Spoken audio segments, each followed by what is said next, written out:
사람이 이미 죽었다고 믿었던 사람이 다시 나타나면 어떤 기분일까요? 오늘 이야기는 제가 직접 겪은 일입니다. 끝까지 들으시면 왜 제 인생이 완전히 뒤집혔는지 알게 되실 겁니다. 구독과 좋아요도 한번 부탁드릴게요. 비가 억수같이 쏟아지던 밤이었습니다. 3월 말이었는데도 그날따라 날씨가 이상하게 차가웠습니다. 봄비가 아니라 늦겨울 빗줄기처럼 굵고 거칠게 쏟아졌어요. 저는 동네에서 작은 24시간 세탁소를 운영합니다. 365일 명절도 없이 돌아가는 가게입니다. 처음엔 남편 없이 어떻게 살아가나 싶어서 그냥 일에 파묻혔어요. 몸이 지쳐야 잠이 오고 잠이 와야 꿈을 안 꾸니까요. 그날 밤도 마찬가지였습니다. 자정이 넘도록 혼자 마지막 빨래 더미를 정리하고 있었어요. 세탁기 돌아가는 소리, 빗소리, 그것 말고는 아무것도 없었습니다.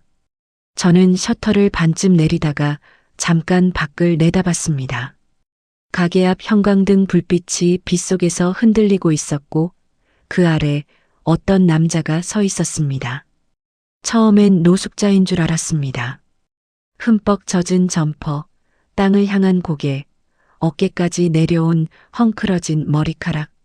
몸이 조금 흔들리는 것 같기도 했어요. 비를 피하지도 않고 그냥 그 자리에 서 있는 모습이 마치 어디도 갈 곳이 없는 사람처럼 보였습니다. 저는 습관처럼 가게 안쪽을 한번 둘러봤습니다. 라면이라도 하나 건네줄까 싶어서요. 혼자 가게를 하다 보면 이런 일이 가끔 있거든요. 저기요, 안으로 들어오실래요? 소리를 질렀는데 남자가 움직이지 않았습니다. 빗소리에 묻혔나 싶어 셔터를 다시 올리고 문가로 나가려던 순간 그 남자가 천천히 고개를 들었습니다. 그 순간 제 심장이 멎는 줄 알았습니다. 불빛이 그 얼굴을 정면으로 비쳤습니다. 5년이라는 시간이 지나 있었습니다. 더 야위었고 눈 밑엔 깊은 그늘이 졌고 턱에는 수염이 덥수룩했습니다. 하지만 저는 알았습니다. 제가 수백 번 꿈에서 봤던 얼굴이니까요. 제가 영정사진 앞에서 사흘밤을 울었던 그 얼굴이니까요. 5년 전에 장례식까지 치른 제 남편 정우였습니다. 저는 그 자리에서 주저앉을 뻔했습니다. 다리에 힘이 풀렸고 손에 들고 있던 세탁물 바구니가 바닥에 떨어졌습니다. 그래도 눈은 떼지 못했어요. 혹시 잘못 본 건 아닐까, 빗속에서 착각한 건 아닐까 싶어서 눈을 몇 번이나 깜빡였습니다. 그런데 남자도 저를 보고 있었습니다. 표정이 없었습니다. 놀란 것도 아니고 반가운 것도 아니고 미안한 것도 아닌 얼굴이었습니다. 그냥 아주 오랫동안 지쳐있던 사람의 얼굴이었어요. 저는 목소리가 나오지 않았습니다. 입을 열었는데 소리가 없었어요. 뭔가를 말하려고 했는데 머릿속이 하얗게 됐습니다. 정우가 먼저 입을 열었습니다. 들어가도 돼? 그 목소리였습니다. 5년 동안 잊으려고 발버둥 쳤던 그 목소리. 낮고 조금 허스키하고 제 이름을 부를 때마다 특유의 간격이 있던 그 목소리였습니다. 저는 그 말 한마디에 결국 눈물이 터졌습니다. 울고 싶지 않았습니다. 반갑지도 않았거든요. 아니, 반가운지 화가 나는지 슬픈지 그 순간엔 아무것도 구분이 되지 않았습니다. 저는 아무 말 없이 옆으로 비켜섰습니다. 그게 제가 할 수 있는 전부였습니다. 정우는 천천히 가게 안으로 들어왔습니다. 빗물이 바닥에 뚝뚝 떨어졌습니다. 그는 익숙한 듯 아니면 오히려 너무 낯선 듯 가게 안을 한 바퀴 둘러봤습니다. 제가 5년 동안 바꾼 것들, 새로 들인 세탁기, 다시 칠한 벽, 계산대 위에 올려둔 작은 선인장 화분까지 그것들을 하나씩 눈으로 훑었습니다. 그리고 조용히 물었습니다. 많이 힘들었어? 저는 그 말에 웃음이 나왔습니다. 웃으면 안 되는 상황인데 그냥 피식 웃음이 터졌어요. 힘들었냐고요. 당신 장례식을 치르고 혼자 빚을 갚고 이 가게 하나 붙들고 5년을 버텼는데 지금 와서 힘들었냐고 묻는 겁니까? 저는 웃음을 거두고 정우를 똑바로 바라봤습니다. 어디 있었어? 딱 3글자였습니다. 그런데 그 3글자 안에 5년이 전부 들어 있었습니다. 정우는 대답하지 않았습니다. 입술을 한번 달싹이다가 다시 다물었어요. 그 침묵이 저에게는 2번째 장례식 같았습니다. 이 이야기는 그날 밤부터 시작됩니다. 제 인생이 2번째로 뒤집힌 그 밤부터요. 정우는 5년 전 교통사고로 죽었습니다. 적어도 저는 그렇게 들었습니다. 그날도 평범한 하루였습니다. 오전에 호텔 객실 청소를 마치고 오후엔 세탁소 기계 점검을 하던 중이었어요. 낯선 번호로 전화가 왔습니다. 경찰이었습니다. 목소리가 사무적이었고 단어들이 또렷했습니다. 교통사고, 즉사, 신원 확인 요청. 저는 그 말들이 무슨 뜻인지 이해하는데 한참이 걸렸습니다. 수화기를 들고 그냥 서 있었어요. 세탁기 돌아가는 소리가 유난히 크게 들렸던 게 기억납니다. 병원에 도착했을 때 담당 직원이 조심스러운 얼굴로 저를 맞이했습니다. 시신을 직접 확인하는 건 어렵다고 했습니다. 사고 충격이 너무 심해서 육안으로는 알아볼 수 없는 상태라고요. 대신 지갑이 있었습니다. 정우의 신분증, 제가 예전에 선물한 가죽 카드 지갑, 그리고 우리 결혼식 날 찍은 작은 사진 한 장. 그것들이 비닐봉지에 담겨 제 앞에 놓였습니다. 저는 그 자리에서 울지 않았습니다. 이상하게도 눈물이 나오지 않았어요. 그냥 멍했습니다. 직원이 뭔가 계속 설명하는데 소리가 귀에 들어오지 않았습니다. 서명을 몇 군데 했고 장례 절차를 안내받았고 그렇게 집에 돌아왔습니다. 눈물은 사흘째 밤에야 왔습니다. 장례식은 작게 치렀습니다. 정우 쪽 가족들은 연락이 닿지 않았고 제 쪽도 사정이 있어서 오지 못했습니다. 지인 몇 명이 와줬고 그게 전부였어요.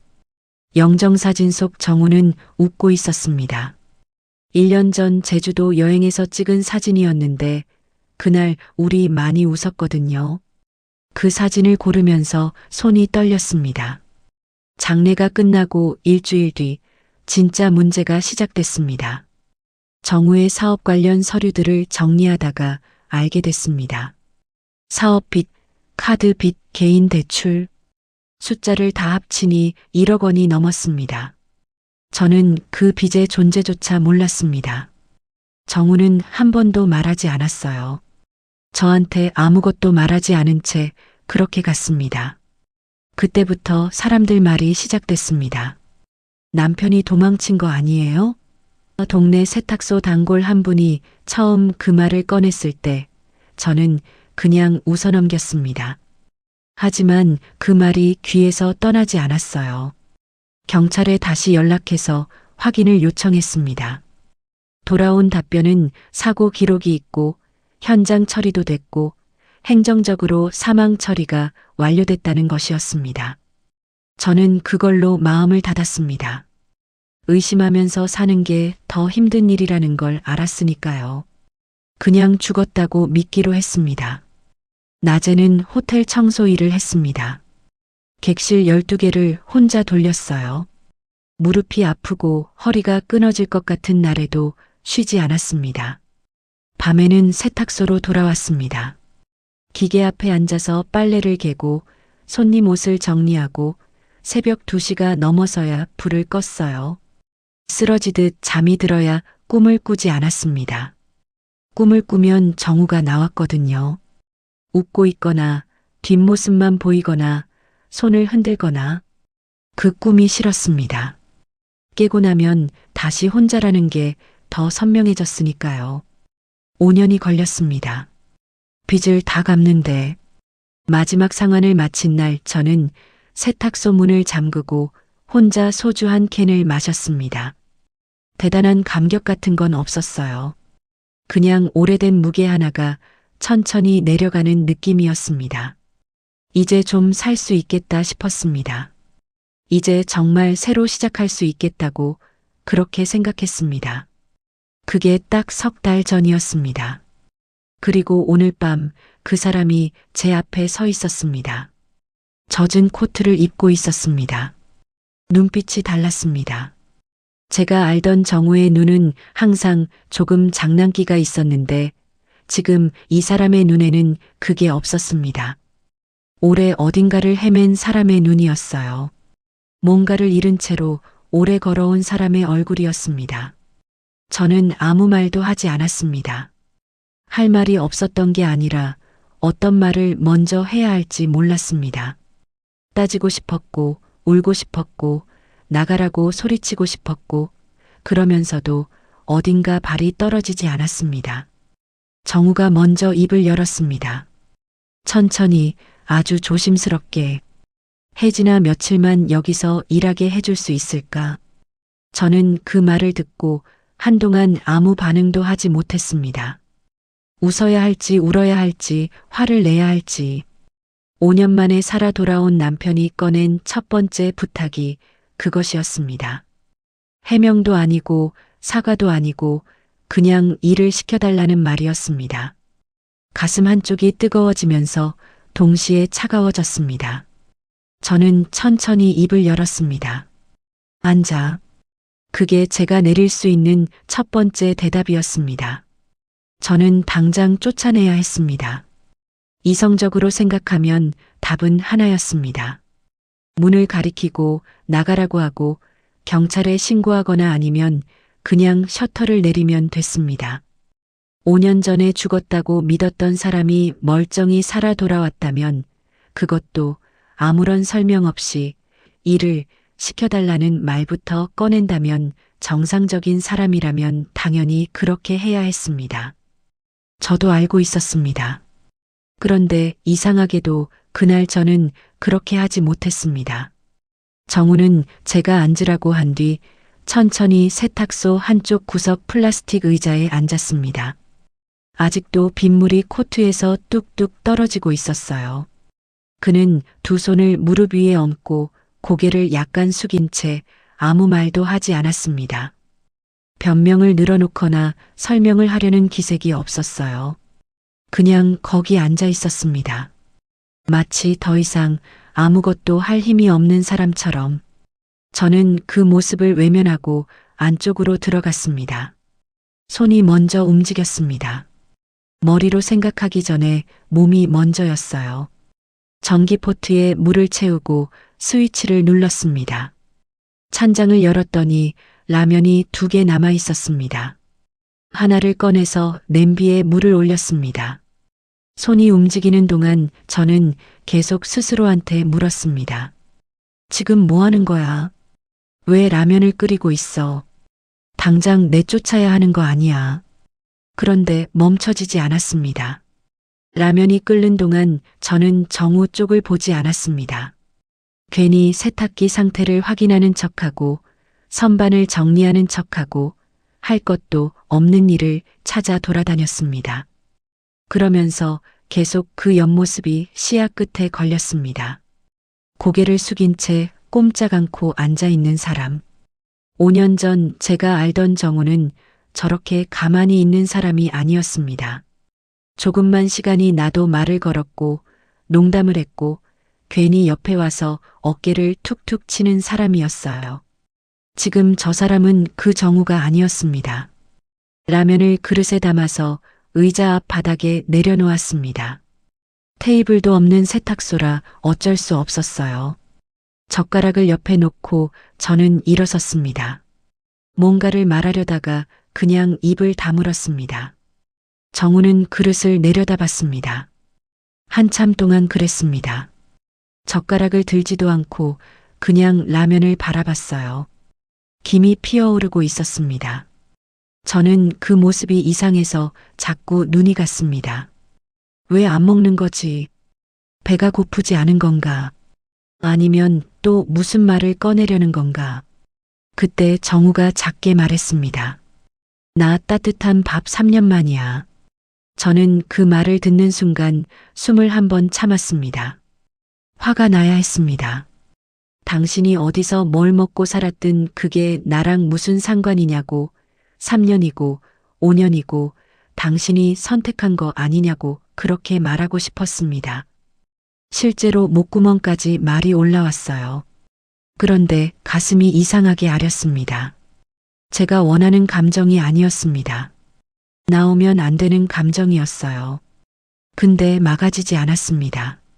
따뜻한 밥 3년 만이라는 그 말이 어딘가에 가서 박혔습니다. 말 한마디가 사람을 이렇게 무너뜨릴 수 있다는 게 싫었습니다. 저는 아무 말도 하지 않았습니다. 정우는 그제야 젓가락을 들었습니다. 처음엔 천천히, 그러다가 빠르게 먹었습니다. 소리가 났습니다. 급하게 먹는 소리, 오랫동안 배를 굶은 사람의 소리. 저는 세탁기 쪽으로 등을 돌리고 서서 빨래를 괜히 다시 접었습니다. 보고 싶지 않았습니다. 보면 더 이상한 감정이 올라올 것 같았으니까요. 잠시 후 그릇 바닥에 젓가락이 닿는 소리가 났습니다. 정우가 조용히 말했습니다. 잘 먹었어. 딱 그 말만 했습니다. 저는 돌아보지 않고 대답했습니다. 국물도 마셔. 그리고 나서 제가 왜 그런 말을 했는지 모르겠습니다. 머리가 식히지 않았는데 입이 먼저 움직였어요.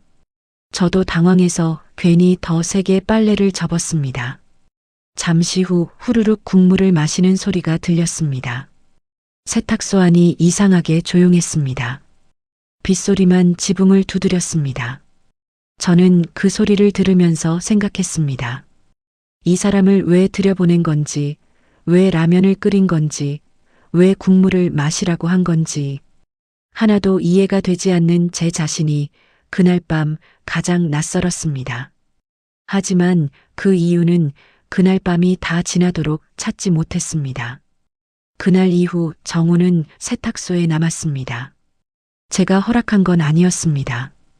그날 밤 라면을 다 먹은 정우에게 저는 결국 한 가지만 물었습니다.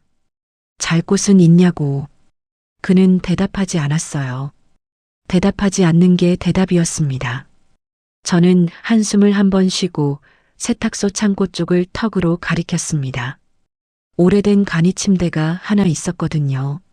제가 밤샘 근무할 때 가끔 쓰던 것이었습니다. 거기서 자라고 했습니다. 며칠만이라고 했어요. 분명히 며칠만이라고 했습니다. 그게 열흘 전이었습니다. 정우는 그 며칠이 지나도록 아무 말이 없었고 저도 먼저 나가라는 말을 꺼내지 못했습니다. 어느 순간부터 그는 자연스럽게 세탁소 일을 돕고 있었습니다. 아침에 제가 출근하면 이미 바닥 청소가 되어 있었습니다. 세탁물이 종류별로 분류되어 있었고 건조기 필터가 청소되어 있었습니다. 제가 따로 부탁하지 않아도 했습니다. 묵묵했습니다. 그게 가장 이상한 점이었어요. 제가 알던 정우는 일하면서 꼭 뭔가를 말하는 사람이었습니다.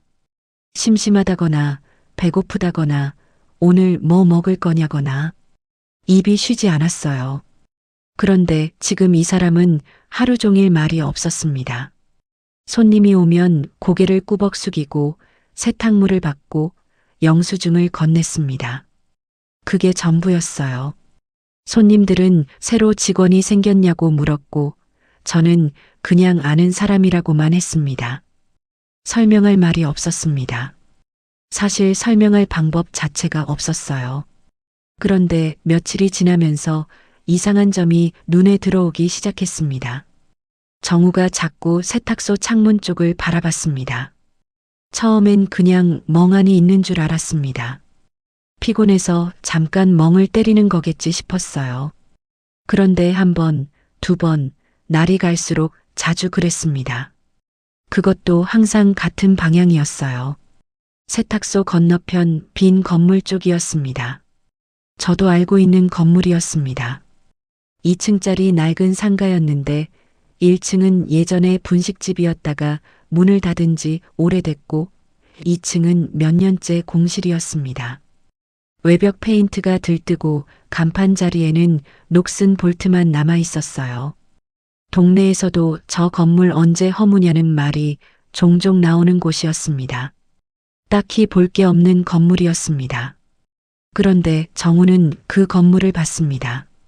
손님이 없는 시간에 창가에 서서 세탁물을 개다가 고개를 들어서 심지어 바닥을 쓸면서도 잠깐씩 가쪽을 봤습니다. 제가 시선을 느끼고 뭘 보냐고 물으려다가 매번 그냥 넘겼습니다. 물어보면 대화가 시작되고 대화가 시작되면 제가 피하고 싶은 말들이 나올 것 같았으니까요. 그러다 어제였습니다. 점심시간에 혼자 세탁소를 지키고 있었는데 정우가 잠깐 나갔다 오겠다고 했습니다. 저는 고개만 끄덕였어요. 어차피 직원도 아닌데 외출을 허락하고 말 것도 없었습니다. 그런데 1시간쯤 지났을까 심부름을 마치고 돌아오는 길에 골목 어귀에서 그 모습이 보였습니다. 정우가 부동산 사무실에서 나오고 있었습니다. 저도 모르게 걸음을 멈췄습니다. 낡은 코트는 그대로였습니다. 씻지 않아 기름기가 도는 머리카락도 발이 다른 운동화도 그대로였어요. 겉모습만 보면 누가 봐도 말을 섞기 어려운 사람이었습니다. 그런데 표정이 달랐습니다. 완전히 다른 사람의 얼굴이었어요. 부동산 문을 열고 나오는 그 순간 정우의 눈에 뭔가가 있었습니다. 흐릿하던 눈빛이 아니었습니다. 뭔가를 계산하고 있는 사람의 눈이었어요. 빠르게 주변을 한번 훑고 건너편 빈 건물을 바라보고 그러다 제 시선과 마주쳤습니다. 찰나였습니다. 그 표정이 바로 지워졌습니다. 다시 평소의 무표정한 얼굴이 됐어요. 저를 보더니 그냥 걸어왔습니다. 배달 온 세제 받았냐고 물었습니다. 저는 받았다고 대답했습니다. 그게 전부였습니다. 그 상황에서 둘 다 아무 일 없었다는 듯이 세탁소로 들어갔습니다. 하지만 저는 그날 오후 내내 그 표정을 잊을 수가 없었습니다.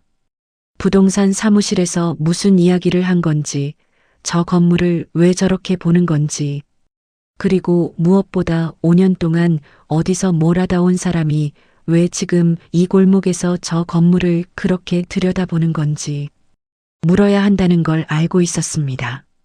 하지만 그날도 저는 묻지 못했습니다. 어느 날 아침 정우가 없었습니다. 처음엔 눈치채지 못했습니다. 아침 6시에 세탁소 문을 열었을 때 저는 그냥 평소처럼 움직였습니다. 기계 전원을 올리고 전날 밤 돌려놓은 세탁물을 건조기로 옮기고 전기포트에 물을 올렸습니다. 정우가 없는 건 이상한 일이 아니었어요.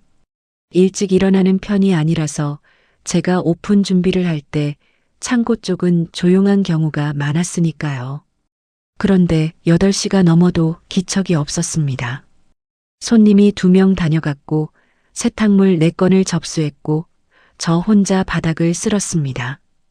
평소라면 그 즈음에 창고 문이 열리고 정우가 눈을 비비며 나왔을 텐데 저는 괜히 창고 쪽을 한번 봤습니다. 문이 닫혀 있었어요.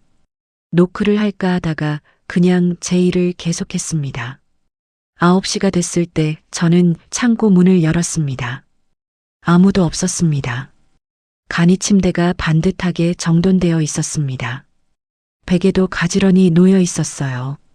정우가 며칠 동안 쓰던 낡은 비닐봉지, 여분 옷가지 몇 개, 그것들이 전부 없어져 있었습니다. 있었다는 흔적이 거의 남지 않았어요. 마치 처음부터 아무도 없었던 것처럼. 그런데 침대 위에 작은 봉투가 하나 있었습니다. 하얀 봉투였습니다. 아무것도 쓰여 있지 않았어요. 저는 한 손으로 봉투를 집어들었습니다. 안에 뭔가가 들어 있었습니다. 열었더니 현금이 나왔습니다. 10,000원짜리로 깔끔하게 정돈된 30만 원이었습니다.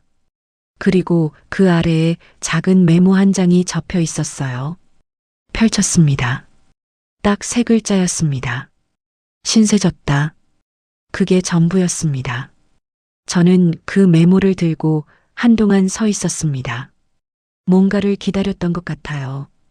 다음 줄이 있을 것 같았습니다.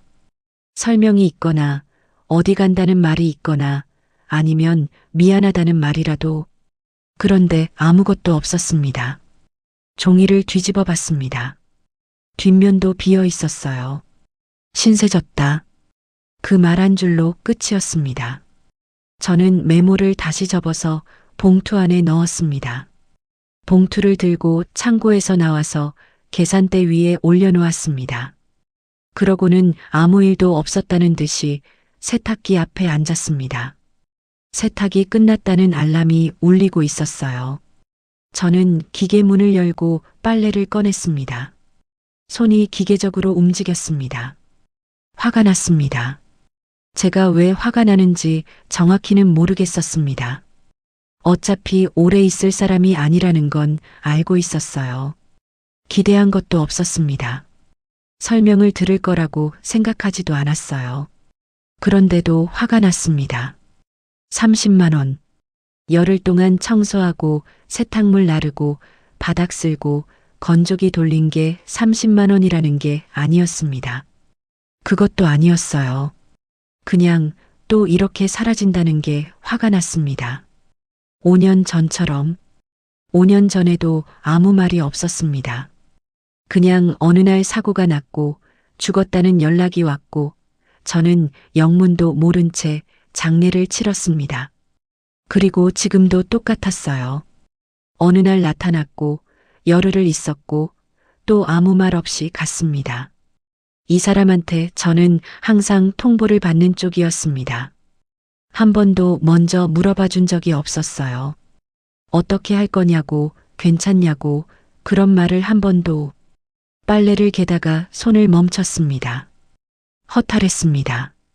화가 나다가 허탈해지는 게 더 지쳤습니다.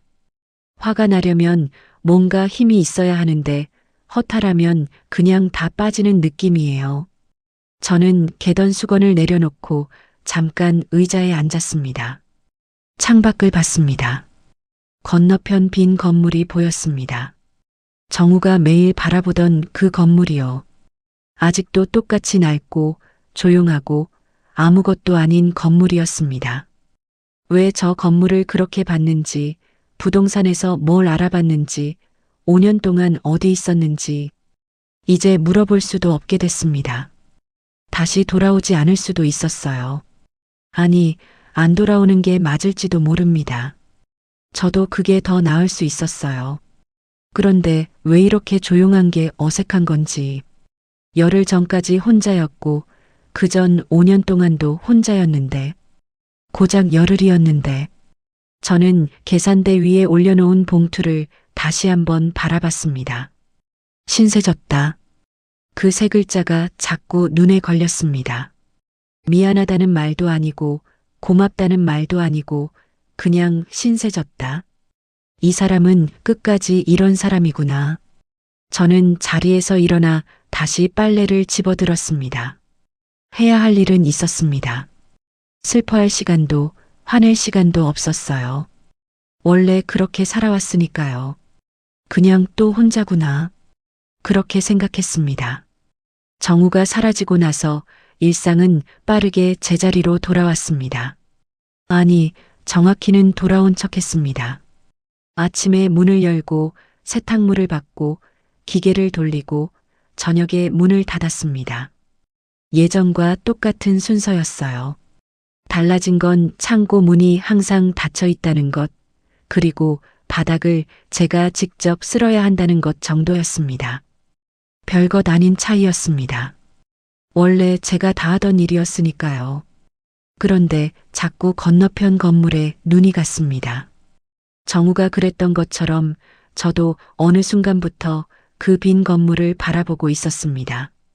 왜 저 건물을 그렇게 봤을까? 부동산에서 뭘 물어봤을까? 생각을 안 하려고 하면 더 생각이 났습니다. 그냥 별게 아닐 거라고 우연히 지나가다 들어간 거겠지 하고 넘기려고 했어요. 그게 마음 편한 결론이었으니까요. 그렇게 몇 주가 지났습니다. 어느 날 아침이었습니다. 세탁소 문을 여는데 건너편에서 소리가 났습니다. 처음엔 그냥 지나가는 차 소리인 줄 알았는데 아니었어요. 인부들이 있었습니다. 낡은 건물 외벽에 가림막이 쳐지고 있었고 트럭 한 대가 자재를 내리고 있었습니다. 공사가 시작된 것이었습니다. 저는 잠깐 그 자리에 서서 바라봤습니다. 드디어 허무는구나 싶었습니다. 오래된 건물이라 재개발이 되나 보다 그렇게 생각했어요. 정우가 그 건물을 그렇게 봤던 것도 이미 공사 얘기가 돌았던 거겠지. 부동산에서 그 이야기를 들은 거겠지. 저는 그렇게 마무리를 지었습니다. 생각을 끝내고 싶었습니다.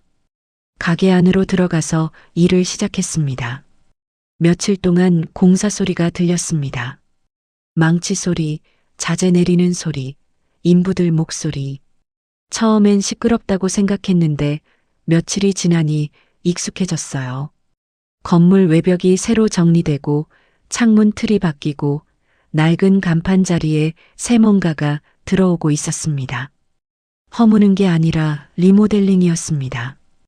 꽤 규모가 있어 보였어요. 저는 그냥 그 소리를 들으면서 일했습니다. 그러던 어느 날 오후였습니다. 우편함에서 서류 봉투 하나를 꺼냈습니다. 법원 등기소라고 적혀 있었어요. 저는 처음에 잘못 배달된 줄 알았습니다. 제 이름이 적혀 있긴 한데 법원에서 저한테 올 서류가 없었으니까요. 혹시 예전 빚 관련해서 뭔가 남은 게 있나 싶어서 가슴이 한번 철렁했습니다. 보이스피싱일 수도 있다고 생각했습니다. 요즘 법원 서류 형태로 오는 사기가 많다는 걸 알고 있었어요. 저는 봉투를 들고 세탁소 안으로 들어와서 계산대에 올려놓고 한참 바라봤습니다. 열까 말까 고민했어요. 그냥 버릴까 싶기도 했습니다. 결국 열었습니다. 처음 몇 줄은 법률 용어들이라 무슨 말인지 잘 몰랐습니다. 부동산 증여, 소유권 이전 등기, 접수번호. 저는 천천히 읽어 내려갔습니다. 그러다 손이 멈췄습니다. 부동산의 표시란에 주소가 적혀 있었습니다. 세탁소 건너편 건물 주소였습니다. 저는 눈을 한번 비비고 다시 읽었습니다. 틀리지 않았습니다. 분명히 저 건물 주소였어요. 그리고 그 아래 소유권 이전 대상자로 제 이름이 적혀 있었습니다. 이전 사유는 증여였습니다. 손이 떨리기 시작했습니다. 페이지를 넘겼습니다. 증여자 항목이 있었습니다. 저는 그 이름을 보는 순간 숨이 막혔습니다. 정우였습니다. 이정우, 제 남편, 5년 전 죽었다고 들었던 사람. 한 달 전 세탁소에 나타났다가 신세졌다 세 글자 메모를 남기고 사라진 사람.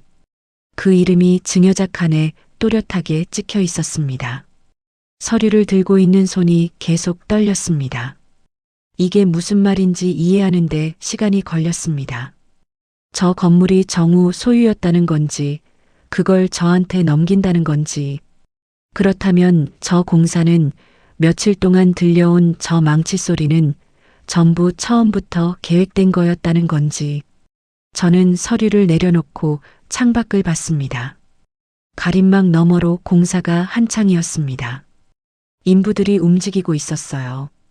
저는 그 모습을 바라보면서 정우가 매일 창가에 서서 저 건물을 바라보던 얼굴이 떠올랐습니다. 아무 말 없이 그냥 조용히.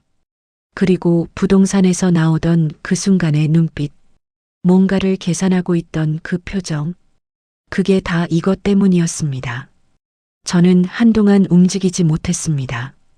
머릿속에서 질문들이 쏟아졌습니다. 저 건물이 어떻게 정우 것이 됐는지, 5년 동안 어디서 뭘 해서 저 건물을 살 수 있었는지, 왜 하필 지금 제 이름으로 넘기는 건지, 그리고 무엇보다 왜 직접 말하지 않고 또 이렇게 사라진 건지. 서류 위에 손을 올려놓았습니다. 종이가 차가웠습니다. 그런데 이상하게 눈물은 나오지 않았습니다. 울어야 할 것 같은데 그냥 멍했어요. 너무 많은 감정이 한꺼번에 오면 오히려 아무것도 느껴지지 않는다는 걸 저는 5년 전에 배웠습니다. 저 공사가 끝나면 그 건물이 뭐가 되면 정우는 다시 나타날까요? 아니면 이게 마지막일까요? 저는 그날 오후 내내 답을 찾지 못했습니다.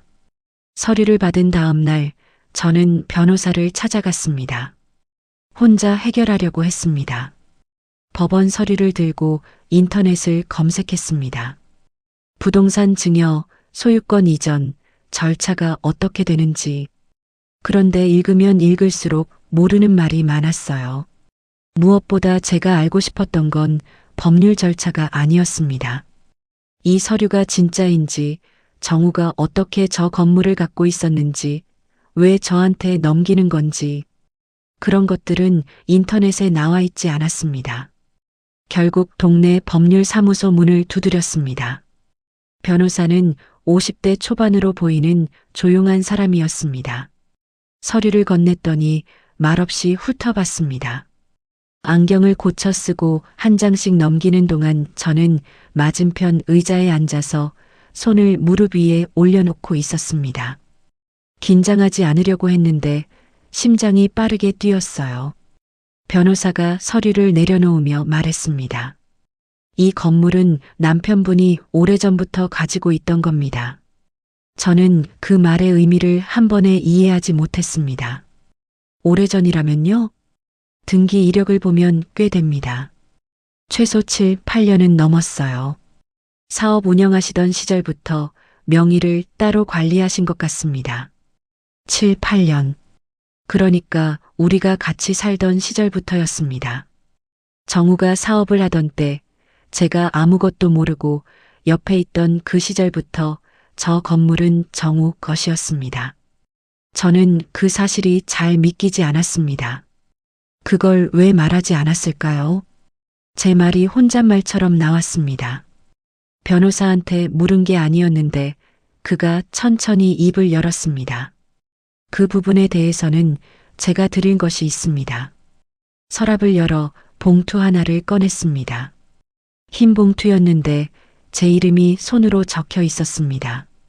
정우의 필체였습니다. 저는 그 필체를 5년 만에 보는 것이었는데 이상하게 바로 알아봤습니다. 받침을 조금 흘려 쓰는 버릇, 이름의 마지막 자를 살짝 크게 쓰는 것, 그대로였어요.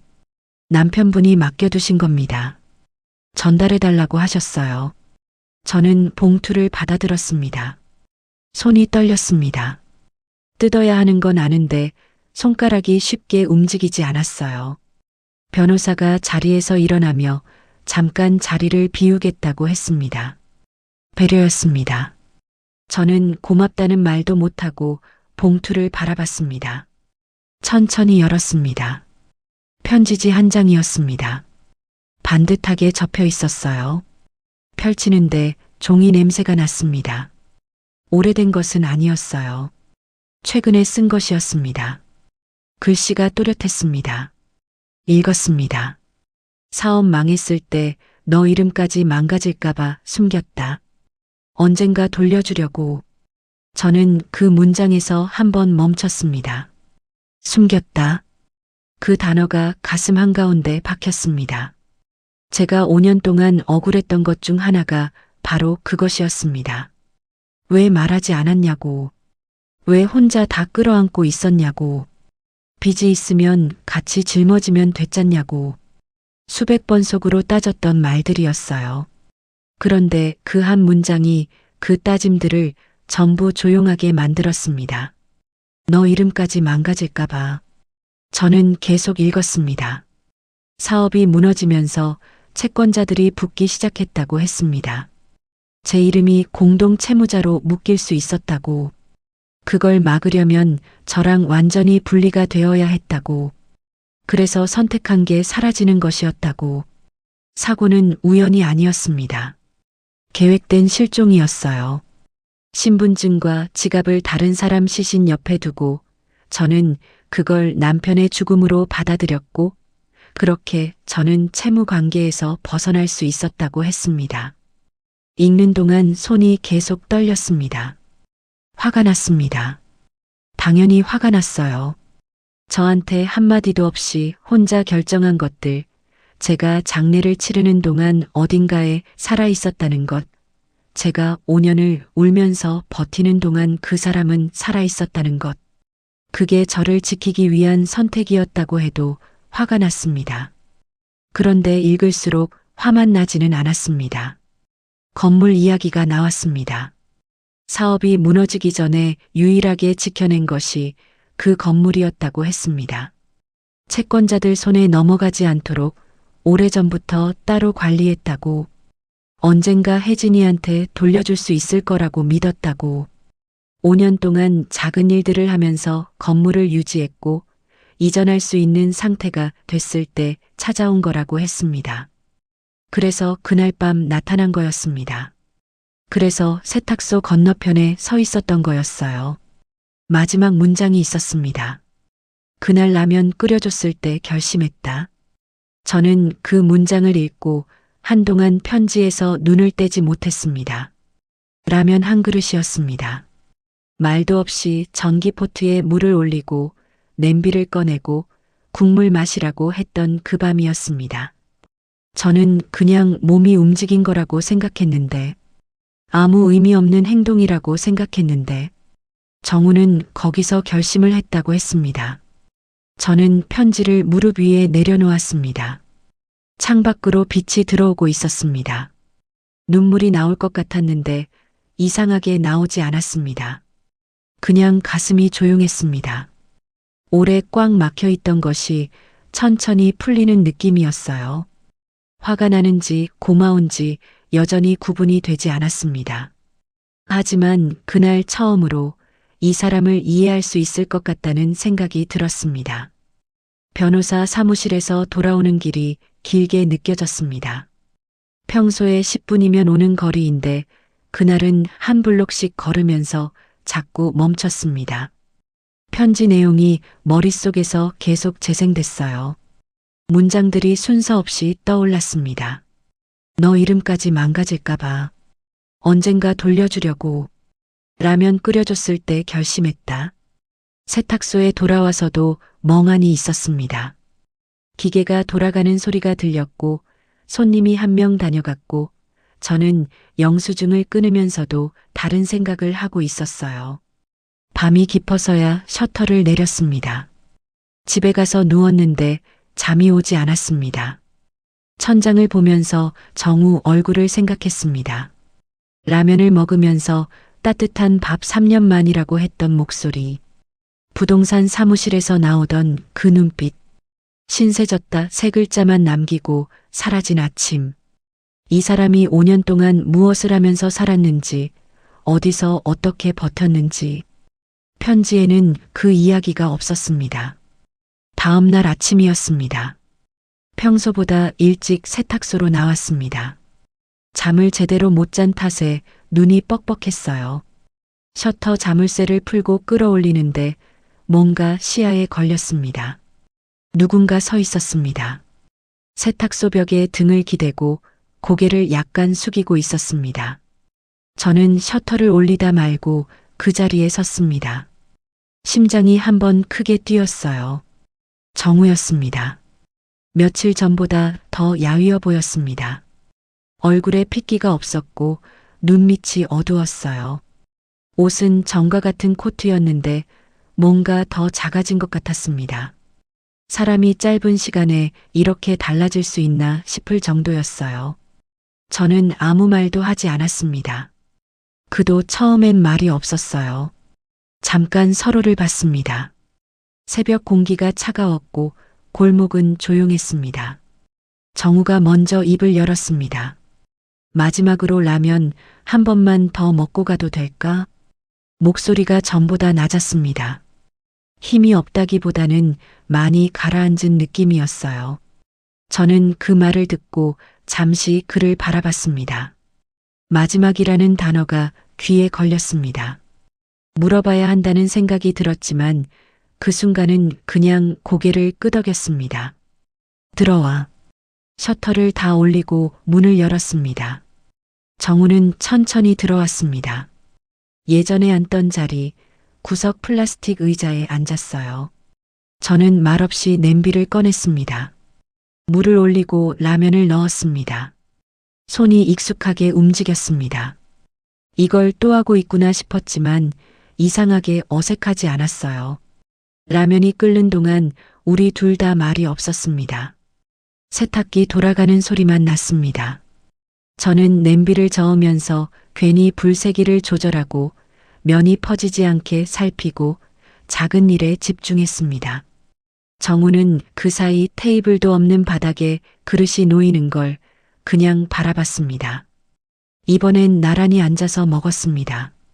저도 같이 먹었습니다. 처음에는 그럴 생각이 없었는데 어느새 그릇을 2개 꺼내고 있었어요. 우리는 말없이 먹었습니다. 후루룩 소리, 젓가락 소리, 그것만 났습니다. 창밖으로 아침 해가 골목으로 들어오고 있었어요. 세탁소 안이 조금 밝아졌습니다. 국물을 반쯤 마셨을 때 정우가 그릇을 내려놓았습니다. 그리고 말했습니다. 나 오래 못 산다. 저는 젓가락을 든 채로 멈췄습니다. 담담한 말투였습니다.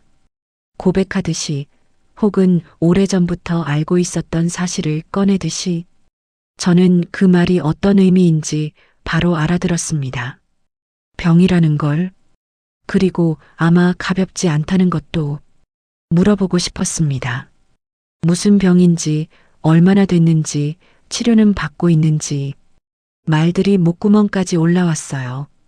하지만 아무 말도 하지 않았습니다. 그것이 지금 이 사람한테 제가 해줄 수 있는 것이었습니다.